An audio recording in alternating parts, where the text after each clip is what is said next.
We are no longer responding to rhythms, but to a habit. And this is really a turning point. The day is no longer shaped by what supports you, but by what feels familiar and what you've learned to repeat. And even when this doesn't leave us feeling better, and this is why, even when things feel fine on the surface, there can be a quiet sense of something is off, not quite settled, not quite satisfied. And this often sneaks in quietly rather than all at once. And it makes sense because what feels familiar is not always what is supportive. So even when things look fine, there's that quiet sense that something isn't quite landing. I often see this in my consultations. Even small supportive changes can feel surprisingly difficult. Not because they're complicated, just changing meal times, bedtimes, but because they asked us to step away from something familiar.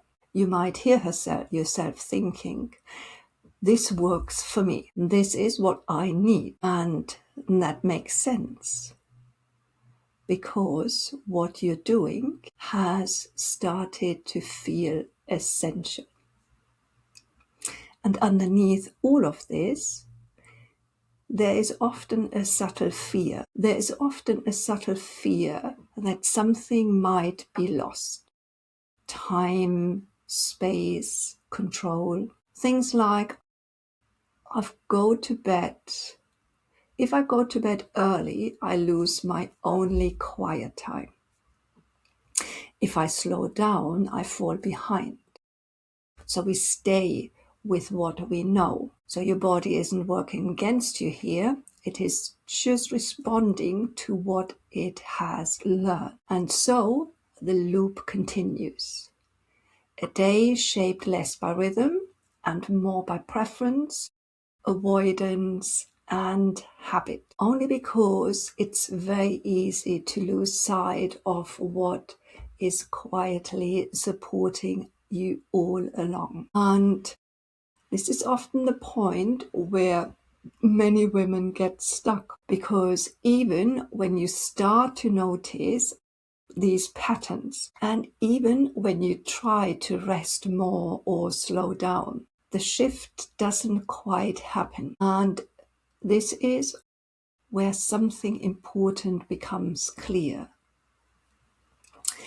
Rest on its own isn't always enough. What your body is asking for is rhythm, something it can recognize, something it can rely on, something that guides your day. And if you're thinking, okay, this makes sense, but I do struggle actually to do this consistently, you're not alone here either.